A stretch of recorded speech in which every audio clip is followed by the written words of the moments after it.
Welcome back, everyone, to Brown Bag Bets, powered by BetSperts. We are your daily dose of quick hit handicapping and sports betting picks. I'm Alex Christensen, and joining me, as always, pointing out that wonderful sponsor he's got up there on that nice big screen TV on the wall. Must have been a pain to hang that up. But was it, Andy? No, I had a stud finder. Not too bad. If you don't have to use anchors, things are a lot easier. You just anchor it right into the wood. Things always build around that. Start with that. But yes, it is a lovely Tuesday. We're getting closer to another golf tournament, even though it's a laughable one. The Suns were a little scary last night, but whatever. Got it done. Took the points. Outright. Didn't need them. Outright. Yes, it's always nice. Always nice to get the not have to sweat like a dumb late bucket where, especially winning by one, where the dumb late bucket would have just lost the game and won it. So it would have been fine. Tennis got weird. Like one of those matches you bet has not even started yet because of how far they push the stuff back. So yeah, Faro and Marduk, that doesn't start for like another 20 minutes or so. Just going to say, it looks like it's going to start while we're on. The two underdogs, Habina wasn't terribly close. Kozlova was frisky, but was unable to close out the tiebreaker there in the second or come back in the first. Either way, I think we did a little better in the closing number. That's always a good thing. It is. Once you get a little closing line value, at least you can feel good about something when it loses. But yeah, the NBA winner. I didn't really bet anything yesterday. I've just been adding draft props here and there, little bits here and there. We're going to get more into that. We did some more talking about the draft props on the deep dive. We'll do more of that as we go through the week. I'll probably add some Thursday as we get about a week out. And over 4.5 wide receivers at a local book is at a free roll. It's as close to a free roll as you can imagine. That's why it's juiced where it is. When it opened at some of the places later on at higher limits at minus 250, that was probably still a good price. Fair price is probably minus 3, minus 400. But even that only implies 80% chance. So it is not a free roll, but Christ, there's so many. If you just start breaking it down without doing a real mock and just looking at teams who are wide receiver needy, and even after the top three go, it does feel like there's 5 or 6 wide receivers that go. So I think 4.5 wide receivers is a good look, especially if you can find a little cheaper price. And then Patrick says it's easier to narrow down the draft props to the ones I haven't bet yet at this point. Yeah, I know a few guys who are going just ham on this. One quick announcement before we get into too much sports. We're hiring. Talked about it again last night on the deep dive. Help wanted. I did retweet it yesterday. You can find it on the BetSperts account. Drew retweeted it. There's a bunch of places to find it. I believe the job is posted on Indeed as well as maybe some other job sites. We're looking for maybe investors, maybe you, not investor. That's from a movie, but hiring, maybe you or someone you know. We are looking for someone with some technical expertise, looking to do some producing, some technical stuff, some editing, and some social media work. So if you know of anybody, send them our way. We are hiring, and we will be conducting interviews very shortly. This is a position we want to fill immediately. So if you do know anyone, send them my way, or if it is you, reach out and we'll get you set up with some information. So with that, let's bet. Enough of that horse shit. Well. Let's get into gambling. What do you think? How are you following? And this is a line. I know what you're betting already. Like I'm like, oh, what are you betting, Alex? I'm like, I'm the one who made the graphics. I fucking know what you're betting. But I'm gonna pretend. We'll cut that part when I make a clip later. What are you betting, Alex? And then it's the Clippers. And that's right. I want you to talk about this line because we did reverse line movement last night and talked about it on deep dive. I don't think that's this, but why do you think this is moving the way it is?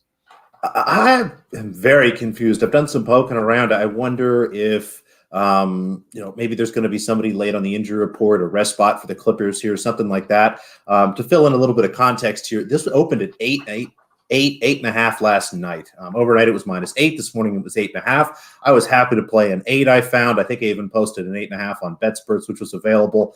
And then a few hours later, Pinnacle opened -7. Again, everybody was 8, 8.5. Pinnacle opened 7, and everybody now has moved down more or less to that number. There's still some 7.5s and things like that. So again, I wonder if this is some speculation around maybe the Clippers resting someone for the Blazers. We know that Dame Lillard is out tonight, so the Clippers should be in great shape. We know that this is on the road, but no problems from a rest perspective again. And outside of maybe the Clippers looking at the Blazers and going, all right, Dame Lillard's out. Maybe we'll give PG-13 or somebody a rest. But, Kawhi is just back from an injury, so I think they'll actually want him playing a little bit. I'm sorry, just back from a rest spot. So I assume he'll play. Maybe Paul George is out here. Either way, happy to lay the 7, happy to lay the 8. I don't see anything anywhere, and I'm just going to keep my fingers crossed and hope that stays kind of the same way. If Kawhi Leonard's out, don't back this. But if somebody like Paul George is out, I'm still fine taking this. I mean, the Clippers should have plenty of talent. The Portland Trailblazers without Dame Lillard are going to be very limited in what they can do from an offensive perspective. So I think the Clippers will be able to cover a big number, as long as Kawhi is playing, and all signs point to that. I'm Bowdy. I've been riding some NBA, especially since I haven't been betting a lot of other stuff. So something to do tonight. Vegas refund again, says draft talk. We'll get there.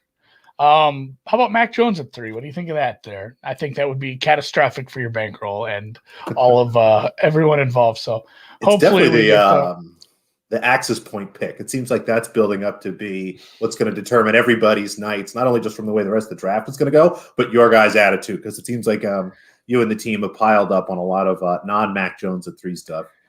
Yeah, and it's weird. We kept talking about the 4 pick. The 4 pick is the fulcrum. It's the the axis of this draft. But now the fact that there is some uncertainty at the 3, and if the 3 turns out to be Fields, if it turns out to be Lance, that's fine too. Anyone but Mac, never Mac, Vontae Mac, no matter what. What is it? Not Mac, no matter what. That's what I want. I want him going 15th to the Patriots. I want him going deeper in the draft. So we'll get to, I'll have to update my sheets and for everything I've bet on, because there are so many of these props coming out. But what I've been concentrating on today, and what I will be concentrating on more tonight as I do Untitled Golf Stream, it'll be a shorter one because, again, I want to play the course. I probably might do just 9 holes. I want to introduce the co-host. I want to go into a few things about this tournament, but I don't want to do a long ass show because there's just not a market out there. There are matchups I found for the for this team event. There's top 5s, top 10s, just like every week. The matchup menu is small. I want to say 1 or 2 books had like 15, 20 matchups up. So not the normal 75 to 80 that you can look at, but I did spend some time, and I was saying this to Alex off air. I spent a few minutes like, all right, if I had to rank these golfers just individually, how would I do it? So I ranked them, and I said, well, let's put them as teams and start weighting some things like, all right, just give me an average of how I rank these guys so I can rank these teams, and then start looking at some of the teams I ranked highly that I didn't think should be highly, maybe according to their price. Be like, are these guys complementary of each other? Are they the same golfer? Is there some things I can, take away from this? I don't know really if I got anywhere on any of this. Like, it's still just team event. Well, and again, I'll talk deeper about how it's going to work tonight, but it is best ball 2 days, and then it's alternating shot 2 days. Now, when you play best ball with 2 professional golfers, you should shoot 10 under. If you don't shoot 10 under, you've done fucked up. Like, a lot of times they'll do better than that. I think the record is 12 or 13 under at this course for a round when you're playing best ball. Any of you guys who've golfed and done tournaments with your buddies and you play best ball, you realize we're pretty good when we can just always take the best shot. And it's only 2 men, but best ball is it's not what you're handicapping. Like, everybody should play well at best ball. If they don't, they're just dead from the get-go if they're going to have a bad day. So you're trying to figure out alternating shot, which is so tricky because, if you end up with an even number of shots, then the same guy tees off in the next hole.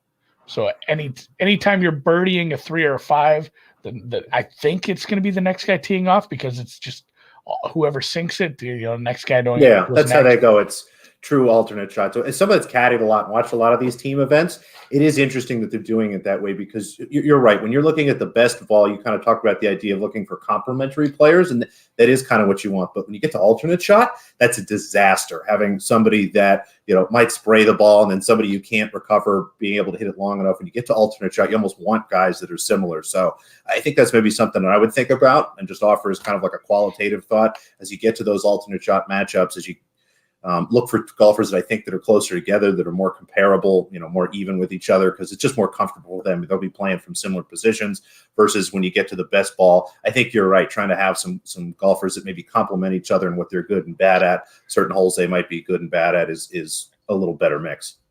Yeah, I went back and forth on that. And I do take in a lot of media too, and I read other people's golf stuff, see what their thoughts are, so I can start forming my opinions. And I love Pat Mayo, and I love a lot of what he does. A lot of it is DFS, but I do have to. He said something in one of his articles I kind of have to push back on, where he said, you want similar golfers, because if one guy's a bomber and the other guy isn't used to hitting the ball that far, he's not going to be used to that second shot. Like, that second shot is going to be closer. I'm like, well, that doesn't make a lick of sense to me, really, because it's you're saying, oh, he's used to hitting this tee shot or this second shot from 150 yards, and now he's hitting it from 180 because the other guy doesn't hit his ball as far.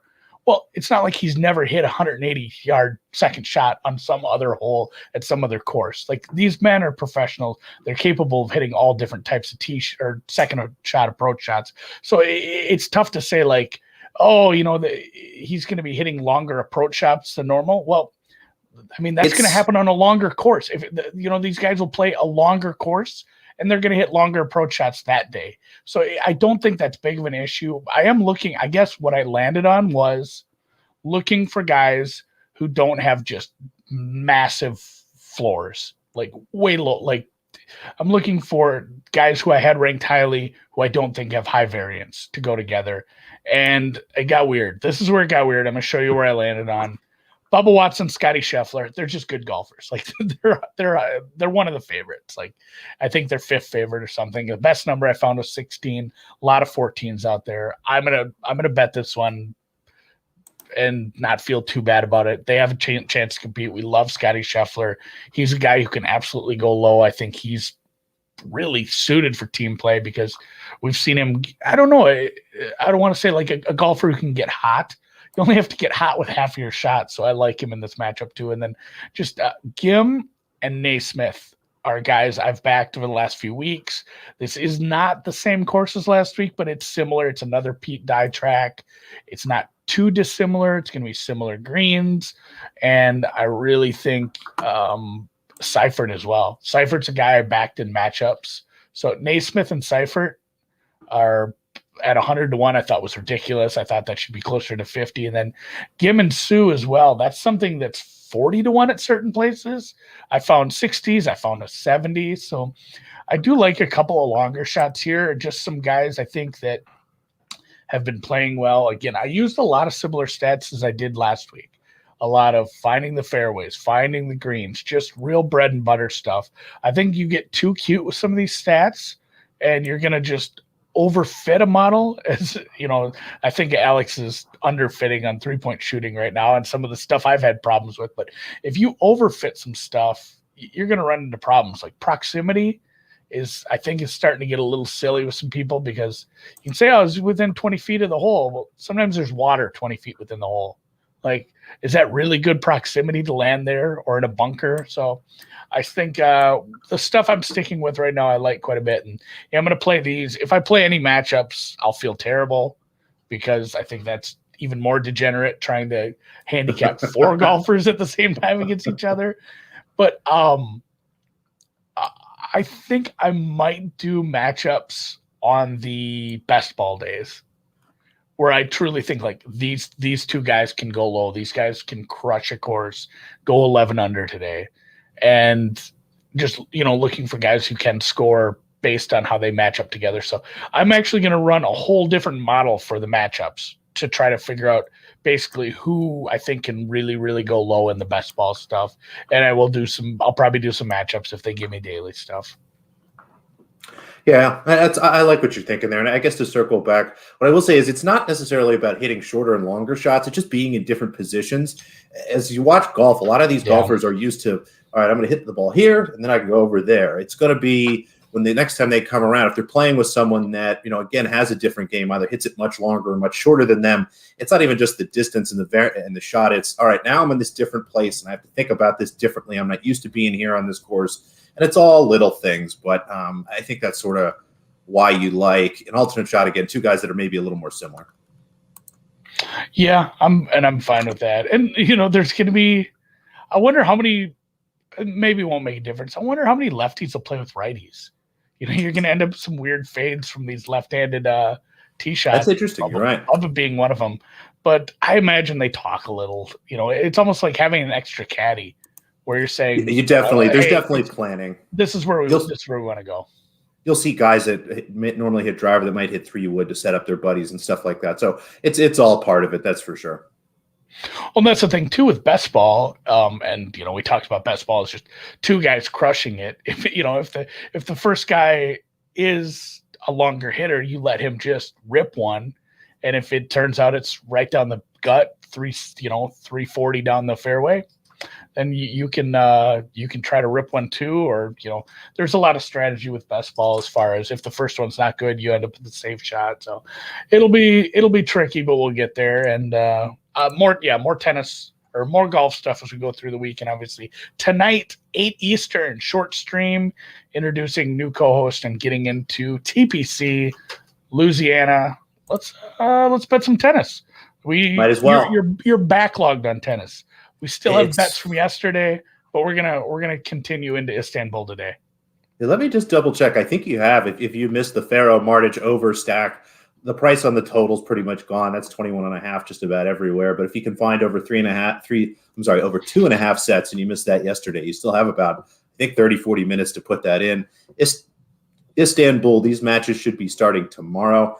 These lines have just opened up and they're moving a little bit. I think you can actually get a better number than I got on Potapova here. I like her -120. She's playing Sorona Cirstea, a player very solid, someone I like to bet a lot on hard courts, but generally doesn't play as well on clay.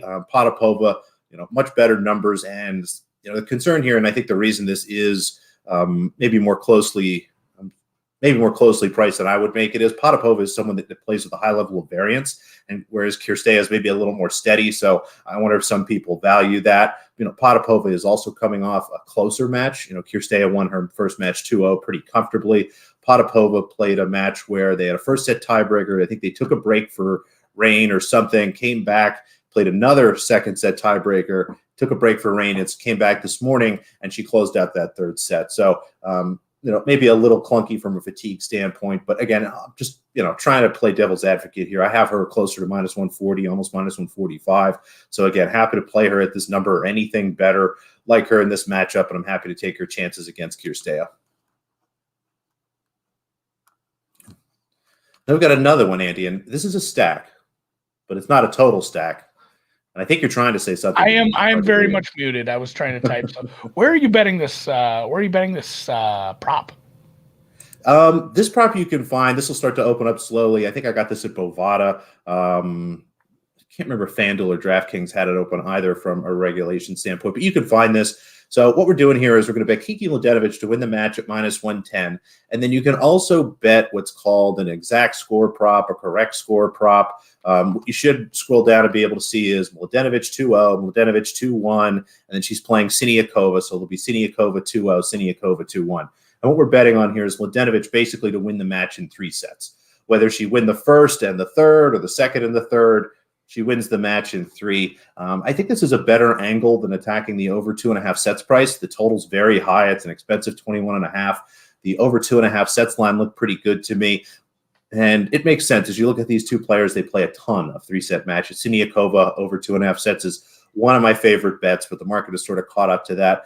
But these prices still seem to lag. They still seem to be pricing these kind of correlated to the money lines and the spreads, as opposed to, adjusting the same way they have for the set price. So plus 380. I grabbed this a little bit early, just kind of so I had a number. My guess is when it starts up at other places, you might get 4-1 or better, but 2-1 at plus 350 or better looks like a good bet to me. Playing, a full unit on the minus 110 and just a quarter unit on the plus 380. So just a little sprinkle there because, as I look at this, I think there's a great chance that this goes over, but don't like the over price. I think this is a nice way to get some value on what should be a long match. Stuttgart. My home. Net Contivate. Again, this is a line that just opened. Minus 110. I would play this at minus 120 or better. She's playing the American, Sophia Kenin. Kenin had a bye. She has yet to play on these courts. She hasn't played on clay since last year. Has struggled all year. Has just really not been able to put it together and make long runs at tournaments since winning her first Grand Slam. It happens. There's a little bit of hangover with some of these players, and we're still seeing it here. Contivate played her first match, looked very well. I believe it was 6-2, 6-4, something like that. So very comfortable here, has all the tools you'd want from somebody on clay. A strong serve, will be indoors here, which will help. A lot of power to hit through the clay, and has the intelligence and the movement to be able to keep up with the other players. So happy to take Contivate here, like I said, at minus 120 or better. I'm seeing minus 110 against Sophia Kenin in her first clay match in a year where she struggled so far. All right, getting clay on all ends. Sounded like you were describing a two-man scramble. You were for a little bit. I kind of was. You were. So it's, to be clear, by the way, everybody, for Better Ball, everybody plays golf, and it's just the best score of those two guys. So if somebody makes a birdie and somebody makes a par, you take the birdie. If somebody makes a bogey and somebody makes a double bogey, you take the bogey. Yeah. There's a lot of different ways to play this game. I like best ball. Like when I'm playing a tournament, I like best ball because, a lot of times one of my tee shots ends up in a goddamn lake or something. And so you're talking about a scramble. Don't have to. Or I don't even sometimes have to they have a shamble where you just do it for the drive and then everybody plays in. That's what I like. Pick the best drive. Everybody puts a ball down and plays in from there. Yeah. So they will be doing 4-ball, which is best ball. And then they will be doing alternate shot. So those are the two ways they will play this tournament. And they do make it so you play alternate shot on Sunday, because otherwise, like, it kind of takes the starch out of a Sunday if you're playing 4-ball. Like best ball on a Sunday isn't cool. It's hard to catch up when everybody's just birdieing 2 out of 3. An alternate shot's a lot quicker. No, that's true. There's fewer shots. So let's and there is a cut. I'll get into all this tonight. There is a cut line. A bunch of teams will be eliminated. So we will, it's a weird one. I'm excited for it just because it's golf and I like to bet on it. And with that, we'll close the day reminding you to support the sponsor WynnBET, where you can get a $500 risk-free bet when you sign up for WynnBET in Michigan, Colorado, and New Jersey, and more states to come. Thanks. Check out the links in the pinned tweet. And we'll catch you tomorrow, Wednesday. And we'll be back. Update. Update.